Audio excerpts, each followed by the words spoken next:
नमस्कार, जीके सीखो में आप सबका स्वागत है। तो आज हम देखेंगे भौतिक विज्ञान से संबंधित 30 इम्पॉर्टेंट जीके क्वेश्चंस जो आपको विभिन्न प्रतियोगी परीक्षाओं में मदद करेंगे। तो बढ़ते हैं क्वेश्चंस की तरफ। क्वेश्चन नंबर 1, वायुमंडल के बादलों के तैरने का कारण है? आंसर होगा घनत्व। क्वेश्चन नंबर 2, समुद्र में प्लवन करते आइसबर्ग का कितना भाग समुद्र की सतह से ऊपर रहता है? आंसर होगा 1/10। क्वेश्चन नंबर 3, जब कोई नाव नदी से समुद्र में प्रवेश करती है तो आंसर होगा थोड़ी ऊपर की ओर उड़ जाती है। क्वेश्चन नंबर 4, पानी का घनत्व अधिकतम होता है? आंसर होगा 4 डिग्री सेल्सियस पर।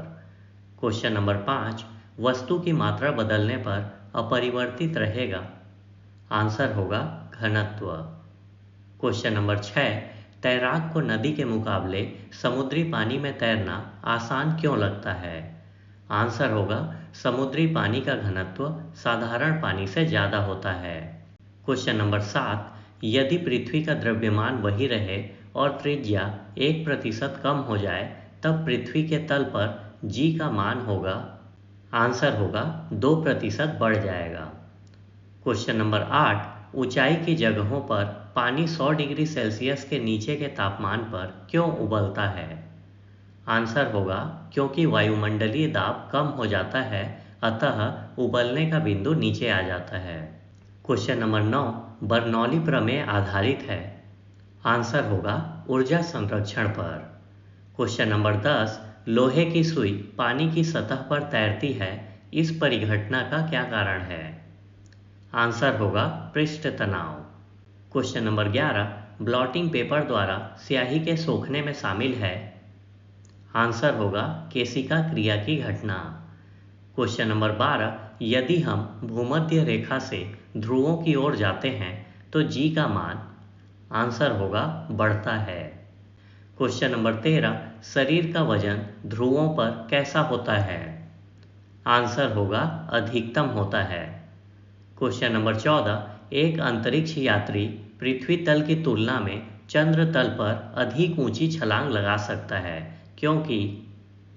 आंसर होगा चंद्र तल पर गुरुत्वाकर्षण बल पृथ्वी तल की तुलना में बहुत कम है।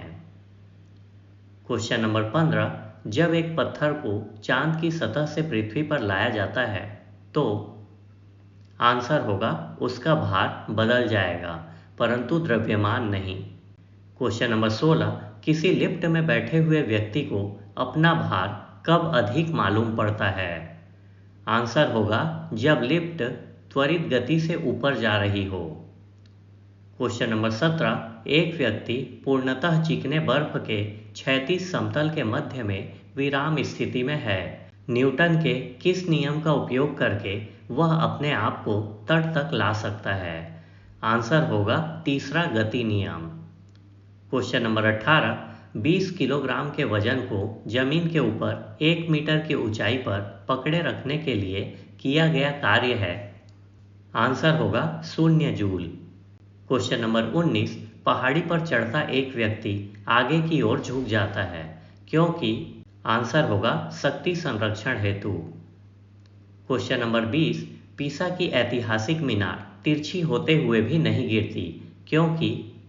आंसर होगा उसके गुरुत्व केंद्र से जाने वाली ऊर्ध्वाधर रेखा आधार से होकर जाती है। क्वेश्चन नंबर 21, एक ऊंची इमारत से एक गेंद 9.8 मीटर प्रति सेकंड के एक समान त्वरण के साथ गिराई जाती है, 3 सेकंड के बाद उसका वेग क्या होगा? आंसर होगा 29.4 मीटर प्रति सेकंड। क्वेश्चन नंबर 22, पृथ्वी पर एक वस्तु का द्रव्यमान 100 किलोग्राम है, तो चंद्रमा में उस वस्तु का द्रव्यमान होगा? आंसर होगा 100 किलोग्राम। क्वेश्चन नंबर 23, भारहीनता की अवस्था में एक मोमबत्ती की ज्वाला का आकार कैसा होगा? आंसर होगा वही रहेगा। क्वेश्चन नंबर 24, एक केस नली में जल की अपेक्षा एक तरल अधिक ऊंचाई तक चढ़ता है, इसका कारण है? आंसर होगा तरल का पृष्ठ तनाव जल की अपेक्षा अधिक है। क्वेश्चन नंबर 25, गुरुत्वाकर्षण के सार्वभौमिक नियम का प्रतिपादन किसने किया था? आंसर होगा न्यूटन ने। क्वेश्चन नंबर 26, ऊर्जा संरक्षण का आशय है कि। आंसर होगा ऊर्जा का न तो सृजन हो सकता है और न ही विनाश। क्वेश्चन नंबर 27, पास्कल इकाई है। आंसर होगा तापमान की। क्वेश्चन नंबर 28, क्यूसेक से क्या मापा जाता है। आंसर होगा जल का बहाव। क्वेश्चन नंबर 29, एक लिफ्ट में किसी व्यक्ति का प्रत्यक्ष भार वास्तविक भार से कम होता है जब लिफ्ट जा रही हो। आंसर होगा त्वरित गति से नीचे। क्वेश्चन नंबर 30, महान वैज्ञानिक आर्किमिडीज किस देश से संबंधित थे। आंसर होगा ग्रीस। अगर आप इन क्वेश्चंस को बाद में पढ़ना चाहते हैं या अन्य विषयों के क्वेश्चंस देखना चाहते हैं तो आप हमारे वेबसाइट gksikho.com पर जाकर भी देख सकते हैं। वीडियो अच्छी लगी हो तो लाइक, शेयर और सब्सक्राइब जरूर करिएगा। धन्यवाद।